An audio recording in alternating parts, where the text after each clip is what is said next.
Hi வணக்கம். இந்த வீடியோவில் நீங்கள் பார்க்க போகிறது ஒரு மேஜிக் ஜூஸ். அதுதான் ABCD ஜூஸ். இதில் apple, beetroot, carat and dads இருக்குது. இந்த ஜூஸை டெய்லி எடுத்துக்கிறதால ஹோல் பாடிக்கு தேவையான எல்லா சத்துக்களும் கிடைக்கும். கண் சம்பந்தமான ப்ராப்ளம்ஸ் வராமல் பார்த்துக்கும். பற்கள் ரொம்ப ஸ்ட்ராங்காகும். எலும்புகளுக்கு நல்ல பலம் கிடைக்கும். டைஜஷன் நல்லா இம்ப்ரூவ் ஆகும். பிளட் சர்க்குலேஷன் நிறைய இம்ப்ரூவ் ஆகும்.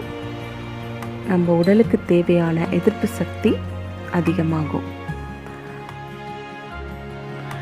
ஸ்கின் ப்ராப்ளம்ஸ் வராமல் பாதுகாக்கும். க்ளோயிங் ஸ்கின் கிடைக்கும். ரிங்கிள்ஸ் வராமல் பாதுகாக்கும். ஸ்கின் கலர் நல்லா இம்ப்ரூவ் ஆகும். ஹேர் ஃபால் கண்டிப்பாக ரெடியூஸ் ஆகும். ஹேர் க்ரோத்தும் இம்ப்ரூவ் ஆகும். ஸ்ட்ராங் அண்ட் ஹெல்தி ஹேர் கண்டிப்பாக கிடைக்கும். அதனால் இந்த ஜூஸை 2 டேஸ்க்கு ஒன்ஸ் கண்டிப்பாக எடுத்துக்கோங்க. நல்ல ரிசல்ட் கிடைக்கும். வாங்க எப்படி ப்ரிப்பேர் பண்ணுறதுன்னு பார்க்கலாம்.